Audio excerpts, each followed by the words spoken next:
Class 10th welcome to audio fly with Nancy Gupta. और इस lecture में हम डिस्कस करने वाले हैं summary in story of chapter number 2 that is nationalism in India. जैसे कि मैंने आपसे कहा था कि हर चैप्टर की हम समरी इन स्टोरी डिस्कस करेंगे so that the student at the time of their examination need not to just go and find out their books and pages and turn their pages कि किधर कौन सा वाला topic पढ़ना है, कौन सा इम्पोर्टेंट है, कौन सा नॉट इम्पोर्टेंट है। आपको ऐसे ही सब कुछ समझ में आ जाए। ओके, एक लेक्चर सुनना है और बस सारी चीजें दिमाग में रिटर्न होने लगे। So this is for that purpose. So let us without any more delay let us begin with our chapter. Okay, तो चैप्टर शुरू होता है बच्चों हमारा चैप्टर नंबर 1 की लास्ट से, that is first world war. उन्होंने इनिशिएट करके छोड़ दिया था और उसका इम्पैक्ट अब हम पे दिख रहा था, यानी कि इंडिया पर दिख रहा था। फर्स्ट वर्ल्ड वॉर के बाद जो हमारी हालत हुई, हमारा एपिडेमिक हो गया और प्लस बहुत सारी इकोनॉमिक व्यवस्था हमारी खराब हो गई। ठीक है, वो खराब हो जाने से हम लोग जो थे वो काफी सारी चीजों को फेस कर रहे थे।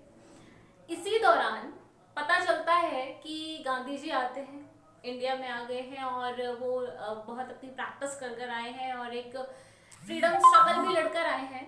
बिटवीन होम ये स्ट्रगल जो किया गया बिटवीन ब्लैक्स एंड व्हाइट। ठीक है, तो वहां पर जब वो लड़कर आए बच्चों, तो उनका जो प्रपोजल था, जो मैं कहूँ ग्राउंड था जो लड़ने का, वो सत्याग्रह ही था। तो वहां पे भी सत्याग्रह उन्होंने फॉलो किया। उसके बाद उन्होंने पूरा इंडिया विजिट किया और देखा कि कहाँ पे क्या प्रॉब्लम है। ठीक है, फिर उनको समझ में आया अच्छा कि डिफरेंट डिफरेंट एरियाज में बहुत सारी प्रॉब्लम है यहाँ जो एक दूसरे से कनेक्टेड और एसोसिएटेड है। Thereby he started resolving them with the idea of सत्याग्रह। सबसे पहले उन्होंने लोगों को समझाया कि what is Satyagraha, it is the power of the truth। ठीक है, not using violence, need to search truth and then understanding its power। पहले ढूंढना है सच को और उसे बाद समझना है और उसे बाद उसकी ताकत को जो है महसूस करवाना है, सामने वाले के कॉन्शियसनेस को जगाना है आपने। ये जो 1 मार्क की एक स्टेटमेंट थी, एक डेफिनेशन थी, वो मैंने आपको मार्क भी कराई थी उस लेक्चर में। तो ध्यान रखिएगा कि what do you understand by satyagraha. तो satyagraha means search for truth, right. तो फिर सत्याग्रह उन्होंने लॉन्च किया, अलग अलग जगहों पे लॉन्च किया। पर फिर क्या हुआ कि भाई वॉयलेंस होने लगा। तो जैसे ही वॉयलेंस होने लगा तो गांधी जी ने कहा नहीं, वॉयलेंस तो मुझे नहीं करना, यही तो नहीं करना। तो उन्होंने सत्याग्रह बंद कर दिया। फिर उसके बाद ही रियलाइज्ड, धीरे धीरे करके ही रियलाइज्ड कि भाई ऐसा काम नहीं चलेगा। काम कैसे चलेगा कि हमें बहुत सारे लोगों को एकजुट करना है। कुछ लोगों के, चंद लोगों के पार्टिसिपेट करने से कुछ नहीं होगा, क्योंकि बहुत आसानी से ब्रिटिशर्स उनको सप्रेस कर देंगे और फिर वही वॉयलेंस की कंडीशन आ जाएगी।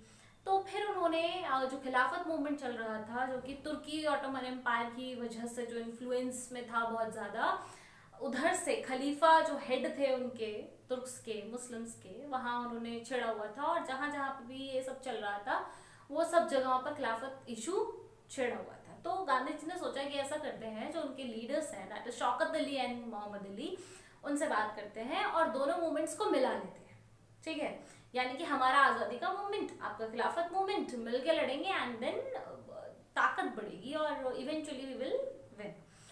पर ऐसा हुआ नहीं, फिर से वही चीजें दोहराई गई। फिर से हमारे ऊपर जो था सप्रेस और रिप्रेशन का एक जो है दौर आ गया। वहां से उन लोगों ने वॉयलेंस किया, यहाँ से हमारे पीपल ने वॉयलेंस किया।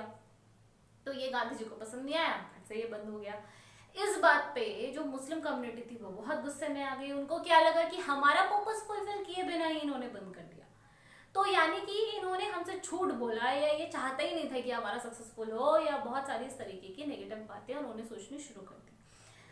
अब गांधी जी एक सोच रखते हैं और वो ये है कि चलो ये ब्रिटिश राज भारत में आखिर आया ही क्यों। फिर वो बहुत सोचते हैं और उनको समझ में आता है कि भाई शुरुआत तो इसकी भारतीयों ने ही की है, उन्होंने कोऑपरेट किया इनको, तो ये जड़ जमा पाए। अगर वो कोऑपरेट नहीं करते तो ये कभी भी यहाँ पे फ्लेक्सिबल नहीं हो पाते। तो गांधी जी ने लोगों को पहले समझाया कि भाई नॉन कोऑपरेशन शुरू करो, दैट मीन्स कोऑपरेट करना बंद करो। कोऑपरेट कैसे बंद करेंगे? शराब पीना बंद करो, बाहर के चीजों को इस्तेमाल करना बंद करो, जैसे कि आज चाइना को बोला जा रहा है, एप्स बैन कर दिए हैं। ठीक है, इसी तरीके से उनको भी समझाया गया कि भाई ये सब फॉरेन गुड्स का सब बॉयकॉट करो, जरूरत ही नहीं है, और जो भी आप इनकी इंस्ट्रक्शंस को फॉलो कर रहे हैं, इनके इंस्टीट्यूशन में काम कर रहे हैं, छोड़ दो।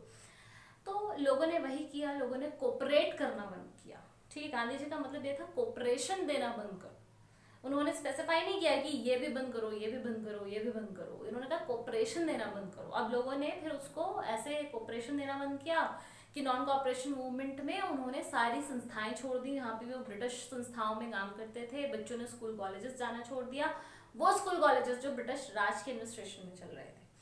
ठीक है, तो इस तरीके से हुआ। लेकिन अब शुरू में तो भाई लोगों ने छोड़ा, घर पे बैठ गए, एकदम हड़ताल, लॉकडाउन समझ लो। पर ये लॉकडाउन कितने दिन तक चला? अब आपका लॉकडाउन कितने दिन तक चला? Maximum 3 months। ओके, तो ऐसे ही उनके साथ हुआ। उन्होंने सोचा कि ये कितने टाइम तक चलेगा, ये कितने दिन तक चलेगा, ये बहुत लॉन्ग नहीं चलने वाला है। फिर फाइनली लोगों ने अपनी अपनी जॉब्स को वापस ज्वाइन करना शुरू कर दिया। और खादी का भी मैंने आपको रीजन बताया था बच्चों। खादी यानी कि जो इंडिया का क्लोथ था, क्योंकि फॉरेन क्लोथ्स तो बॉयकॉट करना था जो बाहर से आ रहा था, बट इंडिया का क्लोथ इंडिया में जो प्रोड्यूस हो रहा था बहुत एक्सपेंसिव था और लोगों की हालत जो थी वो इतनी प्रॉस्परस नहीं थी। They were very poor and downtrodden, तो वो अफोर्ड नहीं कर पा रहे थे। तो अल्टीमेटली ये फॉरेन गुड्स का भी ये बॉयकॉट का जो एक सेशन था, ये कहीं ना कहीं फेलियर पे दिखा। क्योंकि बंगाल में जो लेडी साड़ी पहनती थी 7-7 मीटर की, 7.5-7 मीटर की, तो वो खादी की तो नहीं पहन सकती, तो वो सस्ती साड़ियाँ बाहर से आती थी and they used to wear it. तो ये दौर चल रहा था। फिर उसके बाद वॉयलेंस, बहुत सारे लोगों ने नॉन कॉपरेशन मूवमेंट को बच्चों अपने अपने तरीके से देखा। जैसे कि मैंने आपको अपने लेक्चर्स में भी कवर अप किया है डिटेल में। मैं हाँ डिटेल में नहीं बताऊंगी, बहुत जल्दी और शॉर्ट रन में बताऊंगी आपको। जैसे कि हमने एक किस्सा देखा था ट्राइबल कम्युनिटी का, ठीक है, सीताराम मलौरी राजू का।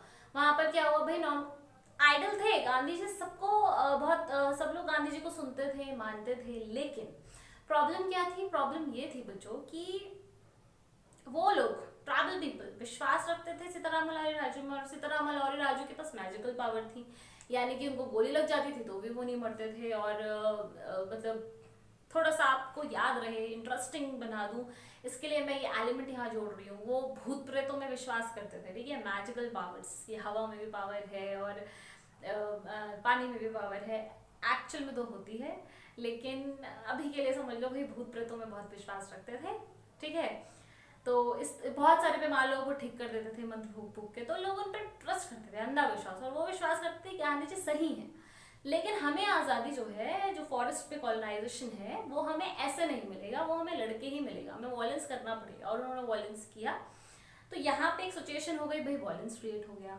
ऐसे ही आपने टी कल्टिवेटर्स का देखेंगे, आसाम में बहुत सारे स्लेव लोगों को लेके जाए गए, जबरदस्ती ले गए प्लांटेशन करने के लिए। ब्रिटिशर्स को टी चाहिए थी भारत से, तो भाई उन्होंने टी प्लांटेशन करवाया, अच्छी बात है, चलो पैसा दो, रोजगार मिलेगा। लेकिन प्रॉब्लम ये थी कि एक तो पैसा नहीं दे रहे थे, फ्री में करवा रहे थे, और दूसरा कि उनको उनके घर जाना मना था, कोई भी लिंक अपने घर से रखना, रिटेन करना उनको मना था, उनको वहीं बंदी बना दिया गया था। फिर उनको लगा गांधी राज आ गया, अब सारी प्रॉब्लम सॉल्व हो जाएगी, वो सारे अथॉरिटीज तोड़ के डिफाई करके भागे, लेकिन उनको पकड़ लिया गया और मारा पीटा गया। तो भाई जब ये मारने पीटे का सिलसिला शुरू हो गया तो गांधी जी को लगा अब ये वॉयलेंस चलता जा रहा है, क्योंकि लोग गांधी जी पर ट्रस्ट करके कि गांधी राज आ गया है, एवरीथिंग विल बी सॉल्व, वो अपने अपने तरीकों से अपनी अपनी चीजें करने की कोशिश कर रहे थे, पर वो सक्सेसफुल नहीं हो पा रही थी, क्योंकि वहां से हो रहा था वॉयलेंस, जो कि अल्टीमेटली लोगों को सजा दे रहा था, किसी की जान जा रही थी, किसी की तबीयत खराब हो रही थी, विच गांधी जी अगेन कंडेम्ड, और फिर से उन्होंने नॉन कॉपरेशन मूवमेंट को कॉल ऑफ कर दिया, बंद कर दिया। ठीक है, अब आता है बच्चों एक सीन इसी में, उससे पहले ही था बल्कि, रॉलेट एक्ट का, तो वो भी ध्यान में रखिएगा। मैं थोड़ा आगे बढ़ती हूँ। अब आगे अगर हम बढ़ेंगे तो हमें मिलेगा नेक्स्ट एपिसोड अपने चैप्टर का देखने को, दैट इज अब गांधी जी क्या करने वाले हैं। तो फिर अब एक टाइम आता है जहाँ पे लोग, नॉन कॉपरेशन तो क्योंकि बंद हो गया, तो लोग अपने अपने जो लीडर है, जैसे कि आपने उसमें सुभाष चंद्र बोस का नाम देखा, जवाहरलाल नेहरू का देखा, ये लोग अपने अपने दिमाग से अपना अपना तरीका फॉलो कर रहे हैं। कुछ सोच रहे स्वराज पार्टी बना लो, ठीक है, असेंबली इलेक्शन लड़ो, एक टीम बन गई कि असेंबली इलेक्शन लड़ो। अब अगर भारत में कुछ बदला जा सकता है तो वो सत्ता लेके बदला जा सकता है, तो अब हम इलेक्शन लड़ेंगे, लोगों से वोट मांगेंगे और सब कुछ बदल देंगे। दूसरा जो ग्रुप है वो सोच रहा है कि नहीं ऐसे कुछ नहीं होगा, रिवोल्ट करो, जैसे कि वो भगत सिंह वाला एक जो दौर था कि भाई हम क्रांतिकारी, हम तो लड़ेंगे मरेंगे और अपना देश आजाद करेंगे।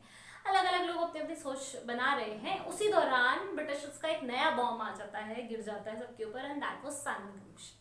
साइमन कमीशन क्या था, आप डिटेल में जाके वीडियो में देखिए, मैं आपको सिर्फ इतना बता देती हूँ। एक सुपरविजन था कॉन्स्टिट्यूशन को बदलने के लिए, जिसमें सारे मेंबर्स ब्रिटिशर्स थे, एक भी मेंबर इंडियन नहीं था, जो कि लोगों को बिल्कुल मंजूर नहीं था। इसी वजह से लाला लाजपत राय जी ने इस कमीशन के खिलाफ लड़ते लड़ते अपनी जान गंवा बैठी और उनकी जान को बचाने के चक्कर में भगत सिंह को फांसी की सजा हो गई।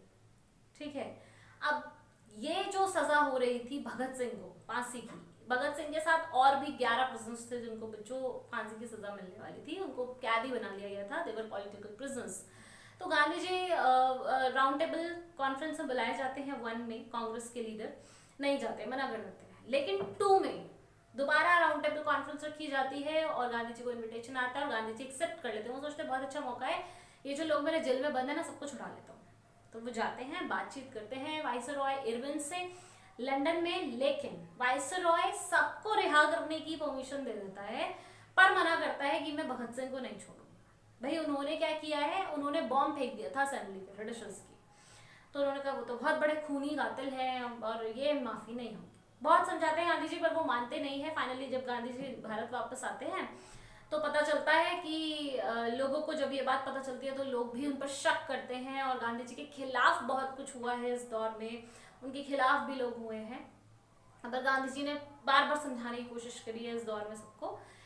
फिर आगे बढ़ते हैं स्टोरी में। तो अब एक टाइम आता है कि जब Gandhi ji civil disobedience movement launch करते हैं, ठीक है, तो लोग धीरे धीरे अपना ट्रस्ट उन पर बनाते हैं कि चलो हो सकता है अब जो है हमें स्वराज मिल जाए।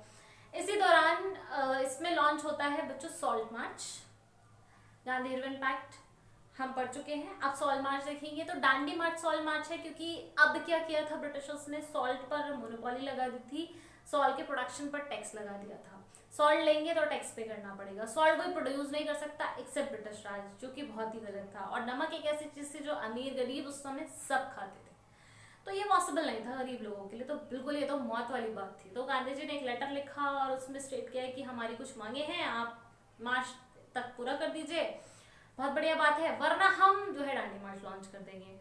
उन्होंने मानी नहीं और डांडी मार्च लॉन्च हो गई और गांधी जी ने जाके दांडी पर वो सारा कानून तोड़ दिया और वहां पे सी वाटर को बॉईल करके नमक बना लिया। ठीक है, तो उनका कानून टूट गया। अब जैसे ही गांधी जी ने वो लॉ तोड़ी, दुनिया भर में यानी कि देश भर में, सॉरी पूरे इंडिया में लोग अपने अपनी लॉज को जिनसे वो बंधे हुए थे सबने तोड़ना शुरू कर दिया सारे कानूनों को, और अब सब चाहते थे कि हम वही करेंगे जो हम करना चाहते हैं। तो इस दौरान अलग अलग जगह बहुत कुछ होना शुरू हुआ, जैसे कि अब हम पढ़ेंगे इसमें कम्युनिटीज जिसने सिविल डिसोबीडियंस मूवमेंट को सपोर्ट किया और कॉलोनियल लॉस को डिफाई किया। और उस कम्युनिटीज में हमने बहुत सारी कम्युनिटीज पढ़ी, जैसे कि हमने पट्टीदार से गुजरात और जट्स देखे। तो इसमें क्या था, वो लोग क्या चाहते थे, वो लोग बड़े पीजेंट्स थे, रिच पीजेंट्स थे, तो वो चाहते थे कि भाई रेवेन्यू का रेट बढ़ता ही चला जा रहा है और क्योंकि डिप्रेशन आ गया था और हमारे क्रॉप का रेट नीचे गिर गया, तो अब हम रेवेन्यू नहीं दे पाएंगे। तो उन्होंने कहा कि भाई हम रेवेन्यू नहीं दे पाएंगे, हमारे लिए यही स्वराज है, आप रेवेन्यू माफ कम कर दो। पुअर पीजेंट्स ने बोला, क्योंकि वो दूसरे के लैंड पर काम करते थे, वो लैंड किराए पर लेते थे काम करने के लिए, तो रेंट नहीं दे पा रहे थे वो, क्योंकि डिप्रेशन आ गया था। तो उनके लिए क्या स्वराज था कि रेमिट कर दो, मतलब छोड़ दो, हमारा जितना भी रेंट है उसको माफी दे दो, पिछले पुराने रेंट को। ऐसे ही आपने देखा बिजनेस पर्सन के लिए क्या था, फ्रीडम ऑफ ट्रेड, थोड़ा पहले तो रोक लगाई जाए फॉरेन इंपोर्ट्स पर, और उसके बाद जो आ रहा है इंपोर्ट उसको कस्टम ड्यूटीज में बांध दिया जाए। तो इस तरीके से उनका अपना ट्रेड फ्लरिश होगा भारत में। ऐसे ही इंडस्ट्रियल वर्कर्स को अगर आप देखेंगे तो वो थोड़ा दूर रहे, उन्होंने बहुत ज्यादा पार्टिसिपेट नहीं किया, क्योंकि उनको लग रहा था कि जब हमारे मालिक इनके साथ जुड़े होंगे तो हमारी मांगे क्या ही सुनेंगे। फिर भी कुछ नागपुर रीजन के लोगों ने पार्टिसिपेट किया और उन्होंने गांधी जी से कहा हमारे लिए हमारे वर्किंग आवर फिक्स करा दीजिए और हमारी वेजेस को बढ़ा दीजिए। तो ये सब मांगे थी, लोगों ने अपने अपने रीजन से सिविल डिसोबीडियंस मूवमेंट को सपोर्ट किया। बहुत ज्यादा सपोर्ट नहीं हुआ, वाइड सपोर्ट नहीं हुआ बच्चों, इसी वजह से सिविल डिसोबीडियंस मूवमेंट फेल हो गया था। पहले तो वॉयलेंस की वजह से फेल हुआ था और अब लोगों के सपोर्ट ना करने की वजह से। तो अब क्वेश्चन आता है बोर्ड एग्जाम में कि कौन सा सपोर्ट, किसने सपोर्ट नहीं किया। तो सपोर्ट नहीं किया मुस्लिम कम्युनिटी और दलित कम्युनिटी में। दलित कम्युनिटी के लीडर है डॉक्टर बी आर अम्बेडकर, जिन्होंने कहा कि हमारी समाज में अभी कोई स्टेटस नहीं है हम लोगों का और हमें स्टेटस चाहिए और हम मांगते मांगते थक गए हैं, ये लोग तो सुनेंगे नहीं, तो आप हमें सेपरेट इलेक्टोरेट दे दीजिए और हमारा वोटिंग अलग, हमारी सीट्स अलग। गांधी जी ने बिल्कुल मना कर दिया, अनशन पर बैठ गए, मैं जो है वो इलेक्शन अलग नहीं होने दूंगा। ये गलत मांग है, क्योंकि इससे क्या होगा, मैं तो भारत को यूनाइट करने में लगा हूँ, लोगों को जोड़ रहा हूँ, शक्ति बना रहा हूँ, और ये टूट जाएगा, ये टूटने का सिलसिला शुरू हो जाएगा, और एक बार अगर ये शुरू हो गया तो ये थमेगा नहीं, कहीं टुकड़े हो जाएंगे भारत के, और फिर तो बर्बादी हो जाएगी। तो बैठ के एक पूना पैक्ट में बातचीत होती है गांधी जी और डॉक्टर बी आर अम्बेडकर के बीच में। डॉक्टर बी आर अम्बेडकर को ये बात समझ भी आती है कि हाँ भाई, गांधी जी कहीं ना कहीं सही बात कह रहे हैं। अब ये समझौता होता है कि सेपरेट सीट तो मिल जाएंगी दलित को, लेकिन वोटिंग जनरल होगी, ठीक है। तो जनरल वोटिंग होती है और ये मांग पूरी हो जाती है। साथ ही एक क्वेश्चन आता है 1 मार्क, हरिजन का क्या मतलब है और ये नाम किसने दिया? गांधी जी ने दिया था अनटचेबल कम्युनिटी को हरिजन नाम, यानी कि चिल्ड्रन ऑफ द गॉड। और वो समझते थे, वो इस बात को महसूस करते थे कि बिना इन लोगों के कोऑपरेशन के हम कभी भी इंडिपेंडेंस को अटेन नहीं कर पाएंगे, तो इन लोगों का हमारे साथ होना जरूरी है। हालांकि ये भी सच है कि कांग्रेस के बहुत सारे लीडर्स हिंदू महासभा को, यानी कि जो ब्राह्मण और उच्च कास्ट के पीपल थे, उनको बहुत ज्यादा सपोर्ट दे रहे थे, और उनकी बातों का इन्फ्लुएंस भी था उनके ऊपर, क्योंकि पावरफुल थे तो उनको छोड़ना नहीं था। वो चाहते थे कि हमारे सपोर्ट करते रहे, हमें पावर मिलती रहेगी। साथ ही में मुस्लिम कम्युनिटी बिल्कुल अलूफ थी, दूर थी इन सारी चीजों से, क्योंकि उसको विश्वास हो गया था कि भारत उसका देश नहीं है। उसको विश्वास हो गया था यहाँ से हमें कुछ नहीं मिलेगा, यहाँ माइनॉरिटी रह जाएंगे, और इसलिए वहाँ के अली साहब ने, जो कि हेड थे, उन्होंने भी यही कहा गांधी जी से कि हमें भी सेपरेट दे दो भाई, हमें तो बिल्कुल ही अलग कर दो, हमें तो बिल्कुल चाहिए ही नहीं, भारत में रहना ही नहीं है, हमारी तो कोई सुनने वाले ही नहीं है। लेकिन बहुत सख्ती के साथ मोतीलाल नेहरू जी ने, सी आर दास, नारायण जी ने मना कर दिया, ये नहीं हो सकता है, तो पॉसिबल ही नहीं है। इसके बाद आप क्लास 8 में बढ़कर आए हैं बच्चों, जहाँ पे पार्टीशन हुआ था, तो बहुत एक विकट स्थिति उत्पन्न हो गई थी उस समय भी। 10th में ये पोर्शन हमने नहीं रखा है सीबीएसई ने, पर क्लास 8 में बच्चे ये पोर्शन पढ़ते हैं, जहाँ पे पार्टीशन का एक मुद्दा और एक सीन क्रिएट हो जाता है, और बहुत सारी बड़ी तबाही सांप्रदायिकता के नाम पर हो जाती है। तो ये भी होता है। फिर अब हम, क्योंकि चैप्टर हमारा कंसर्न है इंडिपेंडेंस के लिए, आज़ादी का संघर्ष, तो हम बिना कहीं और जाए इसी पर रहेंगे। और फिर हमने ये भी देखा चैप्टर में कि सिवाय रिवोल्ट के, सत्याग्रह के, नॉन कॉपरेशन, सीडीएम, लोगों ने और क्या क्या तरकीबें, पैथरे अपनाए स्वतंत्रता के लिए।